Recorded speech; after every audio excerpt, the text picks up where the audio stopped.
إن الحمد لله نحمده ونستعينه ونستغفره ونعوذ بالله من شرور أنفسنا ومن سيئات أعمالنا. من يهد الله فلا مضل له ومن يضلل فلا هادي له. أشهد أن لا إله إلا الله وحده لا شريك له وأشهد أن محمدا عبده ورسوله لا نبي بعده.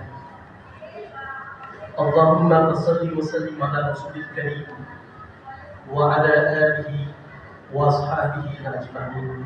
أما بعد، فيا أيها الحاضرون، أوصيكم ونفسي بتقوى الله وطاعته، حيث قال الله تعالى في كتابه العزيز: أعوذ بالله من الشيطان الرجيم، بسم الله الرحمن الرحيم. يا أيها الذين آمنوا اتقوا الله حق تقاته ولا تموتن إلا وأنتم مسلمون. Jamaah salat Jumat Masjid Hidayah yang dirahmati Allah Subhanahu wa taala, mengawali khutbah ini khatib mengingatkan diri sendiri dan mengajak kita semua yang ada di dalam masjid ini untuk sama-sama meningkatkan ketakwaan kita kepada Allah Subhanahu wa taala. Takwa yang sebenar-benarnya, takwa yang dalam definisi para ulama menjalankan seluruh perintah Allah Subhanahu wa taala dan meninggalkan larangannya. Kehadiran kita semua di Masjid Hidayah ini bagian dari manifestasi ketakwaan kita kepada Allah Subhanahu wa taala. Maka bersyukur kepada Allah Subhanahu wa taala bagian yang harus senantiasa kita lakukan. Bisa jadi kita berangkat dari rumah ke kantor, lalu dari kantor hadir di masjid ini, atau dari rumah masuk ke masjid ini, menandakan kita dikuatkan oleh Allah Subhanahu wa taala dengan segala nikmat fisik, mampu kita hadir di sini, dan dorongan nikmat rohani yang mendorong motivasi kita, mendorong kesadaran diri kita sebagai hamba Allah untuk menjalankan ibadah salat. Karena bisa jadi saudara-saudara kita, teman kita, bisa jadi diberikan kesehatan fisik, akan tetapi belum ada motivasi untuk hadir di masjid. Salawat dan salam semoga tercurahkan kepada baginda Rasul Sallallahu Alaihi Wasallam.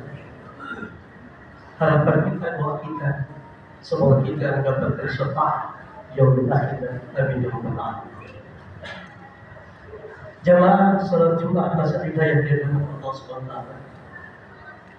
Saat perang Uhud, Qatadah pernah bertanya kepada Sayyidina Aisyah dalam riwayat Sahih Muslim, "Ya Ummul Mukminin, ambi'ni an khalqil aswad." Wahai ibu kaum, pertanyaan dari Qatadah kepada Sayyidah Aisyah, ambi'ni an khalqil aswad, beritahu, jelaskan kepada bagaimana akhlak Rasul. Qatadah Aisyah menjawab, "Alasta taqra'ul Qur'an?" Saya bertanya kepada Qatadah, apakah kau baca Quran? Qatadah menjawab, "Bala, ya." Qatadah Aisyah, فإن خلق النبي صلى الله عليه وسلم كان. Sayyidah Aisyah menjawab, sesungguhnya akhlak Rasul adalah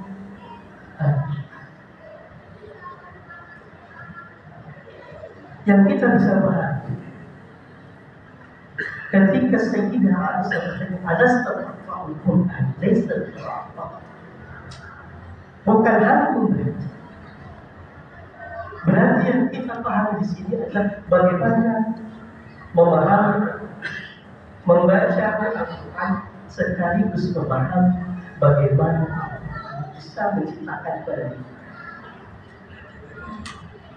Maka Nabi diciptakan Al-Quran oleh Sayyidah Aisyah. Bagaimana akhlaknya Rasul? Akhlaknya yang luar biasa. Maka yang dibangun oleh Rasul bukan hanya tentang bagaimana ibadah kita kepada Allah Subhanahu Wa Taala, ketaatan kita kepada Allah semata, rajin ibadah kita kepada Allah semata, akan tetapi Rasul juga membangun bagaimana empati sosial kita kepada sesama manusia. Rasul memotivasi kita, mendidik kita bagaimana berakhlak bukan hanya kepada Allah Subhanahu Wa Taala, akan tetapi juga bagaimana kepada manusia. Ada satu cerita dalam Adabul Mufrad yang Imam Bukhari.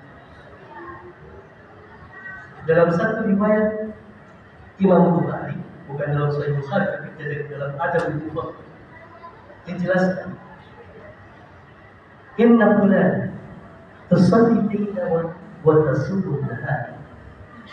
Ada seseorang sholat malam hari, wa tasumu nahar, siangnya puasa yang ada di biasa, wa taf'al wa tasaddaq, dan dia selalu berbuat kebaikan kepada sesama manusia, wa tasaddaq, termasuk dia bersedekah. Waktu kirana bilisan, tapi dia masih menyakiti tetangganya dengan lisan. Jadi ini sahabat menjelaskan kepada Rasul seorang di mana ibadah kepada Allah yang luar biasa, sholat malamnya luar biasa, dan puasa siang harinya rajin sekali. Dan selalu dia berbuat kebaikan dan kesenangan, tapi masih menyakiti tetangganya dengan lisan. Apa kata Rasul? Fatah Rasul, la khairu. Rasul katakan, tidak ada kaitan apapun dari perbuatannya, tidak ada apa-apa.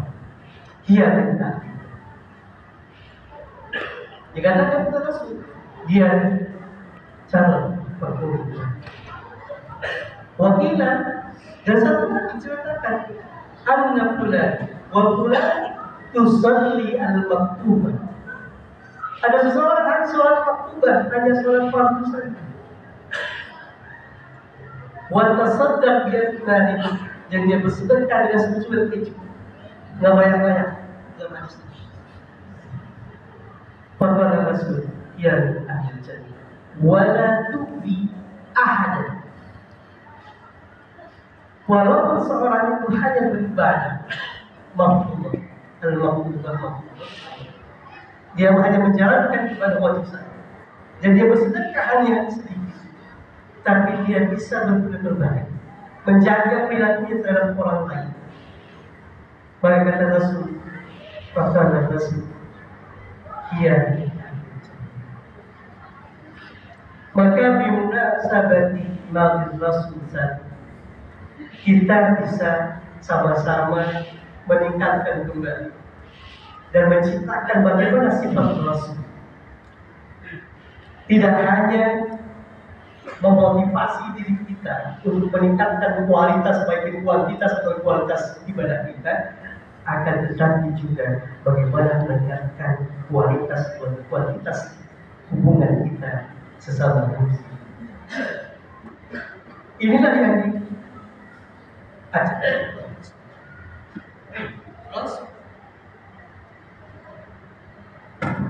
Rasul, kalau kita lihat dan kita belajar dari banyak, memang sangat menolong kita bagaimana berhubungan dengan sesama manusia. Inilah yang kita harus bangun dan kita tingkatkan, bagaimana kita hubungan kita kepada sesama manusia. Bagaimana kita saling memahami satu sama lain. Oleh karenanya, dalam satu riwayat Sahih Bukhari, Nabi sampai dia 3 kali bersumpah, wallahi la Wallahi la yu'min. Demi Allah, tidak sempurna iman seseorang. Wallahi la yu'min. Tidak sempurna. Wallahi demi Allah, tidak sempurna iman seseorang. Dan ketika tadi dia katakan, wallahi la yu'min, demi Allah, tidak sempurna iman seseorang. Illa ya Rasul. Sahabat bertanya kepada Rasul, siapa? Dijawab oleh Nabi, alladzi la ya'man jirana bawakan. Kata Nabi, alladzi la ya'man, siapa yang tetangganya tidak nyaman, tidak aman karena belakang. Hadirin jamaah sholat Jumat Masjid Al-Hidayah yang dirahmati Allah SWT. Begitu Nabi sangat menolong kita, meningkatkan bagaimana hubungan kita kepada sesama muslim. Itulah akhlak Rasul. Maka yang kita pahami, bagaimana kita menciptakan diri kita dengan sifat-sifat Rasul, bukan hanya hablum minallah, akan tetapi bagaimana hablum minannas tercipta di antara kita semua. Bagaimana kita merasakan empati yang luar biasa terhadap saudara kita, terhadap tetangga kita. Bagaimana hubungan sosial kita menjadi luar biasa dibanding dengan keimanan yang diajarkan oleh Rasulullah SAW. Maka di akhir khutbah ini, saya ingin sama-sama kita semua menyentuh kesimpulan Rasul. Ketika Rasul mengatakan urusan muslim maka kita beliau pada siapa yang beriman kepada Allah dan hari pada itu, maka janganlah merugi. Barakallahu fi wa lakum fil Qur'an al-'azim. Wa nafa'ani wa iyyakum bihi min al-ayati wal hikam. Wa taqabbalu minkum tilawatan innahu was-sami'ul 'alim. Aqulu qawli hadha wa astaghfiru li wa lakum wal mu'minina wal muslimina wal muslimat fastaghfiruhu innahu huwal ghafurur rahim.